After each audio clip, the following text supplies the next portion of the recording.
The Tennessee Senate has passed legislation to prevent banks and credit card companies from singling out gun owners or denying the purchase of firearms. Some of our RINOs in the Senate have killed a bill that would have held major transportation companies accountable for transporting illegal aliens into our state, and unvaccinated families will now be eligible to foster or adopt children 18 months or younger in the state of Tennessee. All of that and more on today's Big Seven. Welcome back to the show, everybody. My name is Adelia Kirchner. I'm a writer for the Tennessee Conservative, and today I'm filling in for Brandon while he enjoys what we hope is a nice little vacay with his family. But don't worry, he should be back next week to bring y'all your Big Seven news stories, so make sure you continue to tune in and stay informed. All right? All right. Before we get started today, be sure to subscribe to our free daily e-newsletter. Just text news to 423-205-5600. Also follow us on the social media platforms where we have not yet been shadow banned. That includes X, formerly known as Twitter, Gab, Getter, Truth, Rumble, and MeWe. Alright, first story of the day. 3 RINOs kill bills to increase penalties for transporting illegal aliens to Tennessee. Ooh. With the votes of 3 Republicans and 2 Democrats, a bill meant to deter the transport of illegal aliens into Tennessee was killed in the Senate Judiciary Committee and subsequently taken off notice in the House. HB 2078, sponsored by Representative Brian Ritchie, and SB 2082, sponsored by Senator Joey Hensley, would have increased penalties for the transportation of illegal aliens into the state by amending a current statute and raising the fine from $1,000 to $5,000 per individual. On Tuesday, in the Senate Judiciary Committee, Senator Todd Gardenhire addressed the committee saying that the bill would go behind the budget if it received enough votes due to its, quote, large fiscal note, but he hoped the bill would be voted down. However, the only fiscal note tied to the bill expressly states that any fiscal impact to state or local government is estimated to be not significant.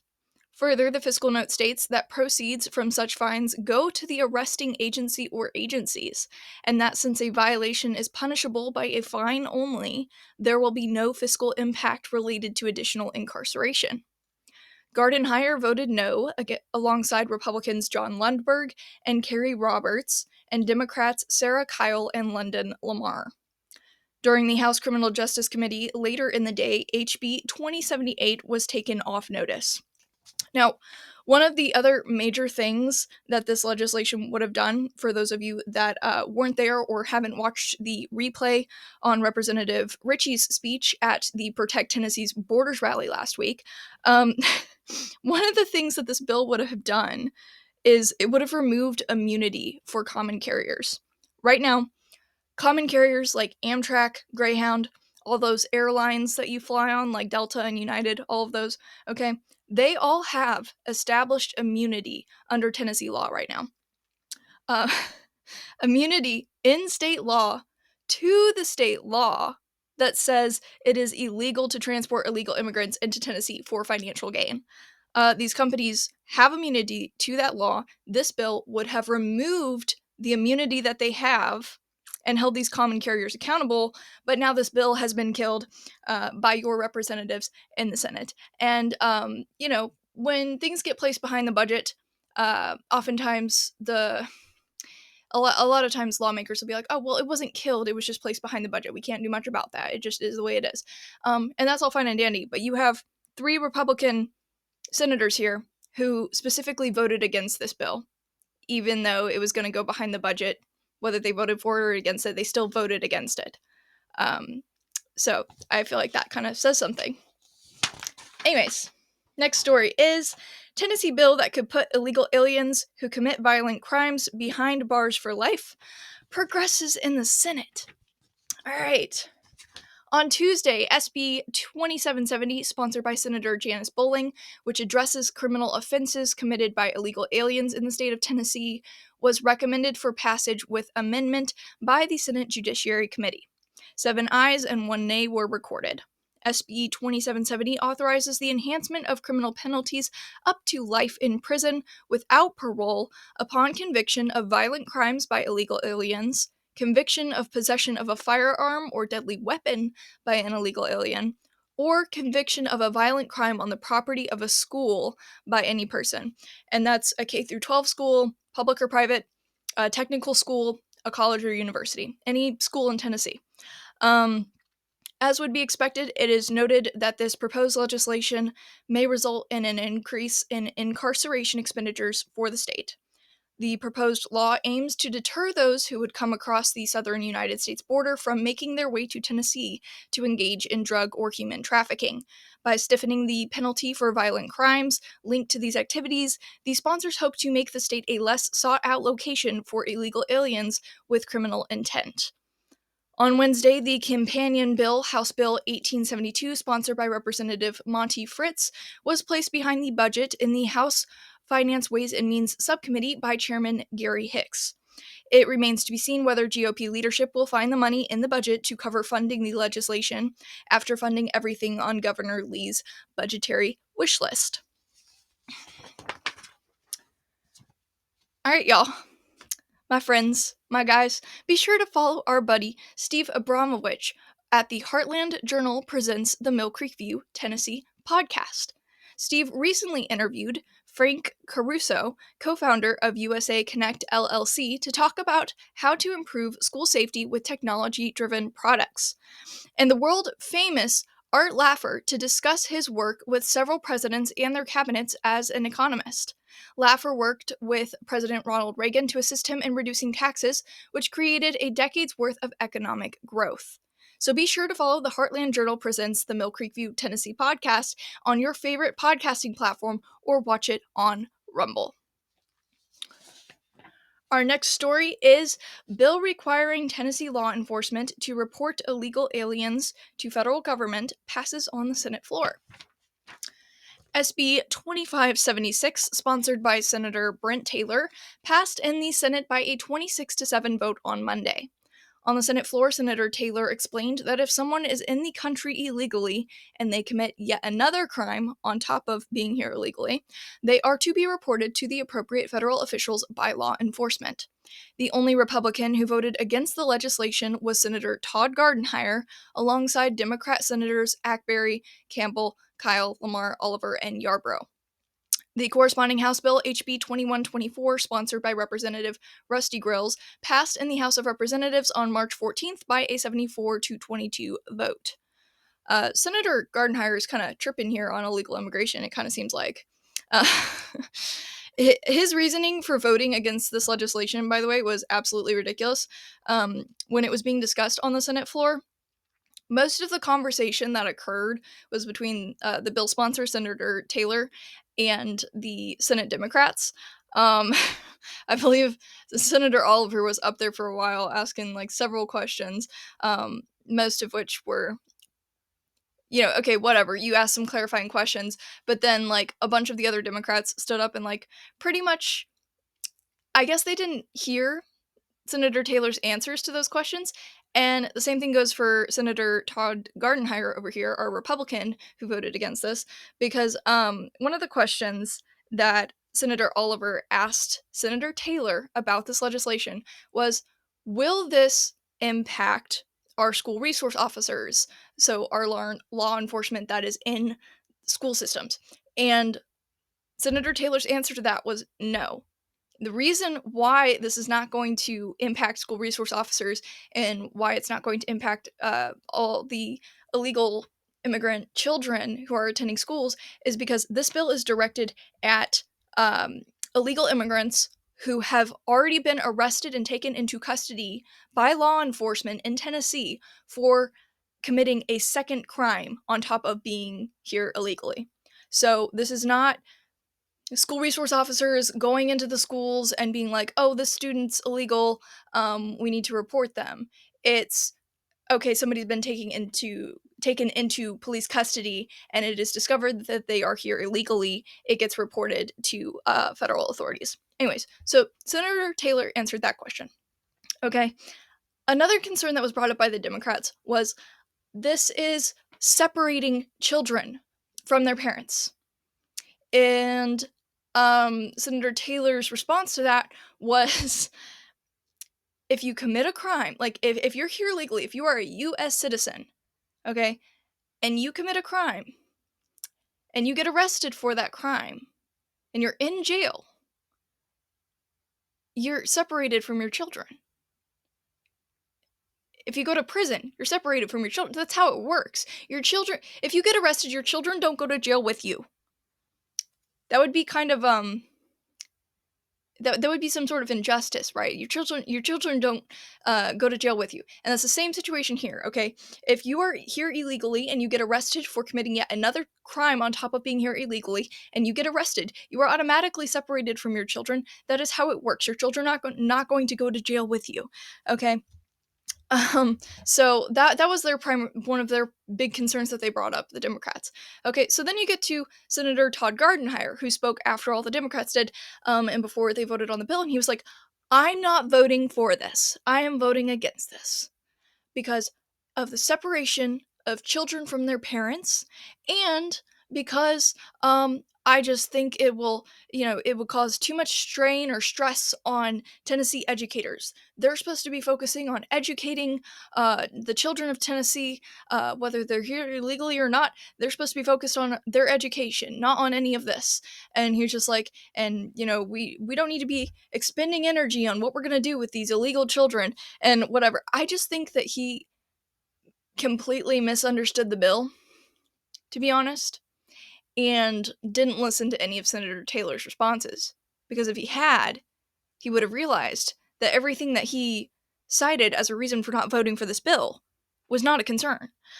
So, anyways, sorry for the long explanation, but yeah, don't know why Gardenhire felt like voting against this. It didn't make any freaking sense.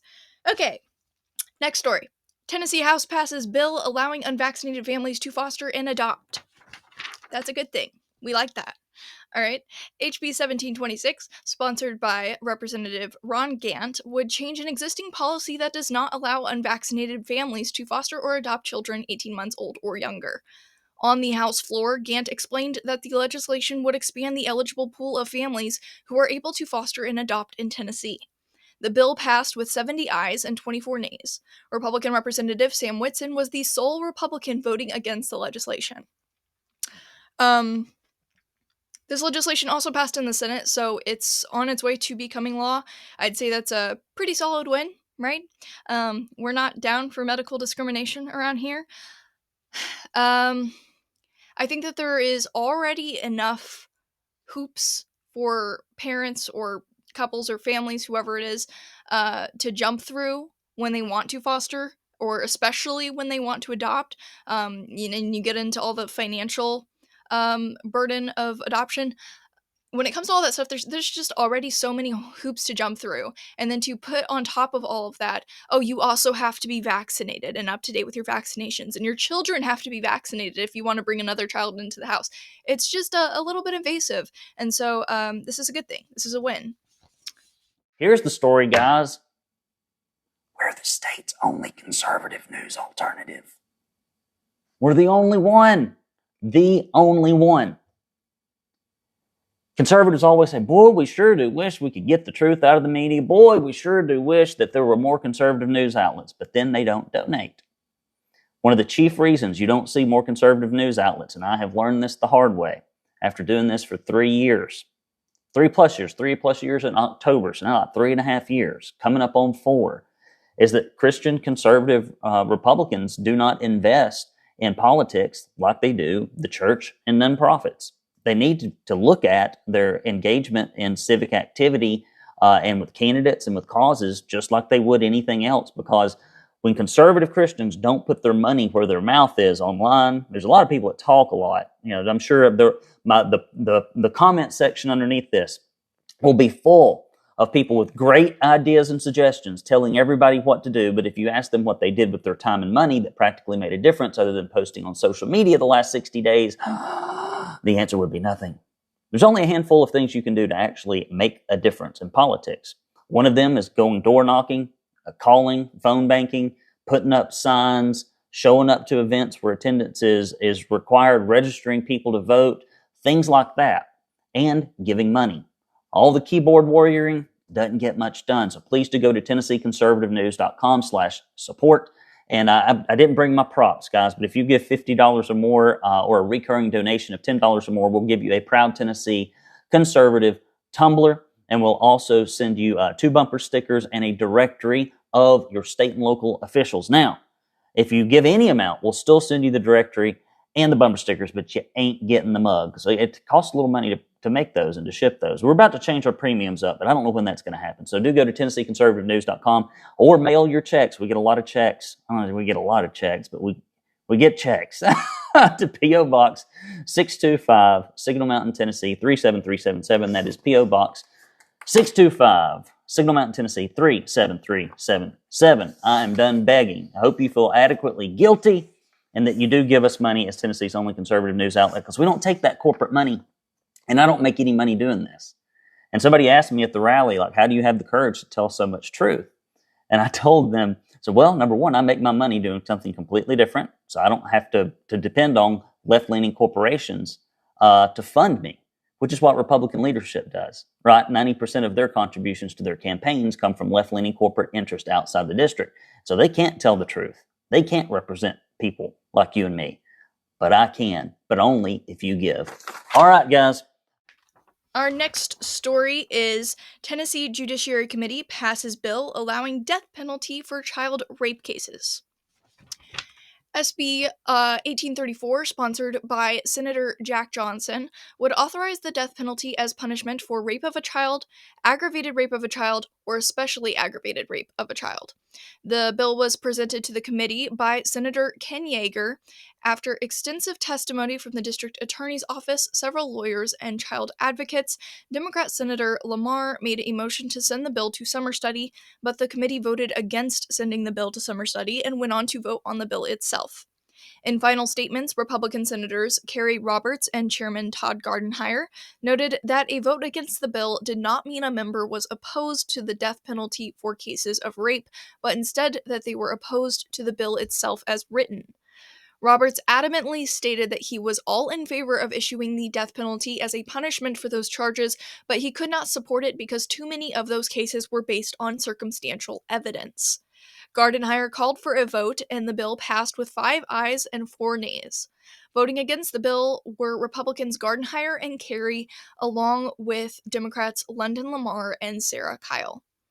It is worth noting that the companion House Bill 1663 was placed behind the governor's budget on February 7th, so we'll see how that goes. Our next story is Senate committee passes bill to allow law enforcement agencies to assign SROs to schools that fail to request one. SB 1715, sponsored by Senator Joey Hensley, aims to give authorization to law enforcement agencies to assign an officer to a school if a local board of education has not requested that an officer be assigned to a school. SROs, school resource officers. That's our law enforcement in our schools. SB 1715 passed the Senate Judiciary Committee with 6 ayes and 3 nays. Republican Senator John Lundberg joined in voting against the bill with Democrats Sarah Kyle and London Lamar. The bill will next be heard on the Senate floor for final vote, along with the House version, HB 1664, on the House floor. And now, for our last story of the day, we have Tennessee Senate passes bill to prevent banks from separately marking/denying firearm purchases. Credit card companies and banks cannot require firearms retailers to be identified by a separate code, nor can they deny a legal firearms purchase based on that code under a bill passed by the Tennessee Senate. Senate Bill 2223 prevents banks and credit card companies from requiring those retailers to have a separate merchant category code to separate firearms purchases. The bill protects financial records of firearms purchases from being disclosed unless required by law. Senate Majority Leader Jack Johnson said the potential for abuse of this information is clear, so clear that even Visa, the industry-leading payment processor, has paused implementation of this MCC code. The legislation is good public policy to put a stop to this kind of behavior. Companion House Bill 2762 is heading to the full House for approval. If passed, the law would take effect July 1st. Obviously, the governor can choose whether or not he signs it, and he can veto it, but he probably won't. So, yeah. Violations of the law would be investigated by the Tennessee Attorney General's office and could result in a civil penalty of up to $10,000. But yeah, that's all I've got for you guys today. If you want to read the full rundown on any or all of the Big 7 stories of the week, check out the links in the description or head straight over to TennesseeConservativeNews.com. If you like what you're... Yeah. If you like what we're doing, not what you're doing, if you like what we're doing and want us to keep it up, please consider donating to support the cause. All you have to do is go to TennesseeConservativeNews.com and hit that red support button. And since you'll already be on our humble little website, you can also hit that green subscribe button to subscribe to our free weekday newsletter. That way, you get a nice little email every weekday that fills you in on the news stories of the day, which around this time of year, with our state legislative session going on, it can be some pretty interesting stuff. So, don't miss out. Also, don't forget to check out the Tennessee Conservative podcast on your favorite platform and leave us a 5-star review. It really, truly helps us helps us out so much. And all of us here at the Tennessee Conservative, we would be eternally grateful. We would be indebted to you, so to speak. As always, your listenership is appreciated, your readership is appreciated, and we'll be back next week with another Big 7.